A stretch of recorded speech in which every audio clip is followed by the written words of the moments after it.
Do që e pyetje në fakt të radhës dhe doja të thoja cila është ajo cilësi, ndoshta ajo profesionale por humane, cilësi në shkallë të lartë, që i bën këta të shndrohen në heronj. Pra, ajo thirrje e brendshme që duhet ta kenë njerëz ose që e kanë njerëz të tillë që i çon edhe në arritje të jashtëzakonshme, të ndalosh ose të japësh një goditje të tillë Koza Nostrës, t'ia ndalësh Turavrapin, ta transformosh në fund të ditës, sepse ai ishte procesi i dha një goditje gati fatale, ajo u tkurr në atë le të themi ambientin e saj dhe nuk ishte më ajo përpara procesit. Kam përshtypjen maksi procesit. Pra ajo thirrje e brendshme që duhet ta kenë ata që duhet i dalin zot vendit atë dheu të tyre, qoftë edhe në anën lokale, Shkodra, qytete të ndryshme, pra qoftë edhe jo vetëm vendit në tërësi, por edhe fshatit të tyre, qytetit të tyre.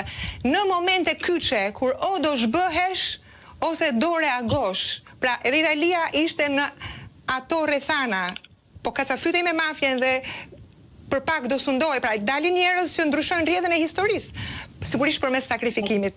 Ajo xixëllima në sy, ajo që ty të ka, apo edhe italianët, breza të tërë, jo vetëm studentësh të jurisprudencës, por edhe gazetar apo njerëz të thjeshtë që e marrin dhe si shembull frymëzimi edhe në pozicionet ku janë, domethënë që të ndryshojnë apo ta ndihmojnë vendin e tyre në momentet kyçe.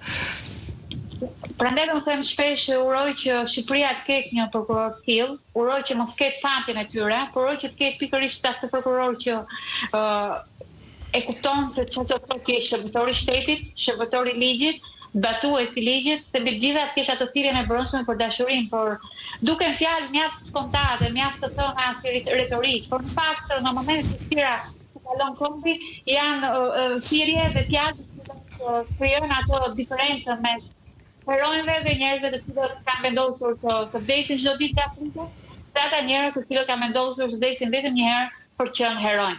Edhe para ekzekutimeve të tilla, siç ishte këto dy atentate mafioze, kam thuar në përcimin tim, kam përmendur një tjetër emër që kam thënë ka qenë Rocco Chinichi, i cili është një tjetër magjistrat, i cili ekzekutua po në 1983 dhe ishte ai i cili në gjuhën e cilit nisi dhe vijoi puna dhe Giovanni Falcone dhe Paolo Borsellino.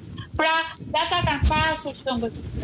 Por është ajo shpreha që ndoshta edhe ne sot që flasim bashkë, duket sikur nuk po bëjmë asgjë, po i bim murit me kokë, pasi do themi apo e dëgjon shpesh edhe në gjergun e përgjithshëm, dhe në bashkë edhe kolegët do të thonë që nuk zgjidh gjë sepse ky është.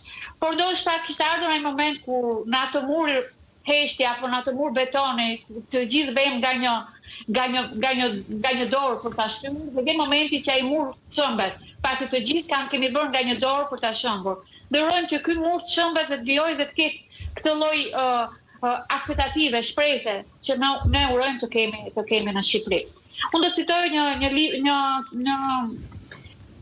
një shkrim apo një mesazh që ndërsa të librin e tij Nikola Grateri i vjet, më shkruante Alba, janë ata, po jemi dhe ne.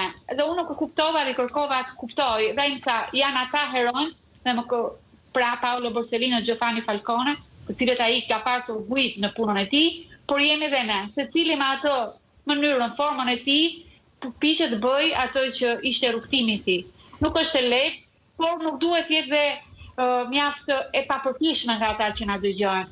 Pasi është mjaft e rëndësishme dhe sensibilizimi apo edukimi, kultura që i japim qoftë me një emision si Syri Botës, qoftë me një intervistë, ma qoftë dhe një postim në Facebook.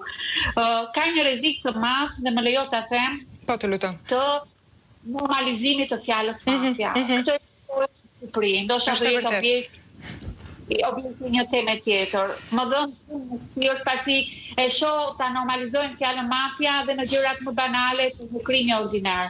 Në Itali të akuzosh dikë për mafia, do të thotë i dridhen këmbët. Pasi ai mafiozi, ai që dënohet për bashkëpunim apo aktivitet në nivel mafios, nuk ka të drejtë vote. Dhe ti privosh një person të drejtë vote, do të thotë që ke përballë një person antikombëtar, një person i cili me punën, aktivitetin e tij, me gjithçka jashtë ligjit që ka kryer, i ka bërë dorë këmbit. Prandaj dhe fjala mafia, unë ftoj dhe politikanët, uroj që ndonjëri këtë dhe të dëgjoj sot, ta përdorin fjalën mafia me rëndësinë dhe vlerën që ajo merr. Pasi duke normalizuar, normalizojmë dhe persona që merren dhe kryen vërtet akte në nivele mafioze. Dhe kjo është mjaft e rëndësishme. Për faktin se në Shqipëri mungon dhe kultura apo mungon dhe edukata e brezave të rinj për kuptuar se çfarë është mafia.